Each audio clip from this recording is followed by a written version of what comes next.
explosion at the Boston Marathon finish line. We're looking at aftermath right now. She just could not believe that this was happening to her again. She had a daughter in the race, and she was just in a very Had she at that point been able to get in touch with her daughter? She was not. At the scene at the finish line, there were just a lot of racers, a lot of family members on their phones, and even myself, when I tried to call the station and speak with all of you, I couldn't get through because all the lines were just completely jammed. Everyone was just trying to call their family members or just people just to try to get information. Look at that whole thing's concaved right there. People are Looks like on their phones just trying to find out what is going on. Right. MEMA, the Massachusetts Emergency Agency, has actually sent out a tweet, and they're asking people who are trying to reach their family and friends at the Boston Marathon and in the area down there in Boston to use text messaging instead of the telephones because of the bandwidth issues. It's precisely what you described, and I'm glad that we have this connection with you right now, because I don't think we would be able to get through if we tried to dial you or you tried to dial out right now. Also, from MEMA and from Boston, the MBTA B and C lines have been suspended. No word on when they'll go back into service, but for right now, the MBTA B and C lines are suspended. Wow, and if you are trying to get in touch with someone in the area of the Boston Marathon on their cell phone, the best way to communicate with them right now would be through text, because, as we say, the bandwidth issues are really jamming the lines down there.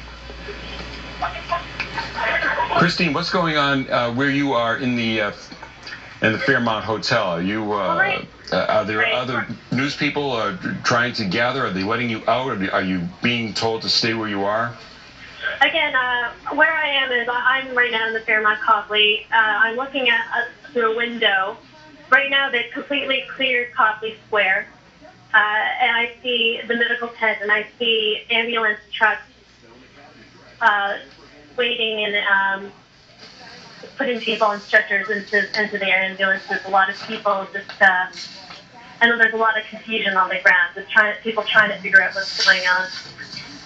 Again, this medical tent, it was set up as a makeshift medical center where racers could go after the race, treating for things like exhaustion and dehydration, and now it's just been converted into this makeshift hospital where I've seen several injured get into these ambulances and ushered away to Boston area hospital. Now, do they still have people within the medical tent? I mean, this thing happened probably less than an hour ago.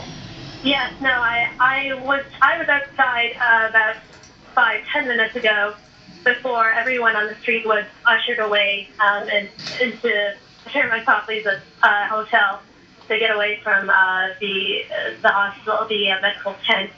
And when I looked inside the tent, there were hundreds of people in there. There was EMS, there was the injured, there were police officers. So definitely a chaotic scene.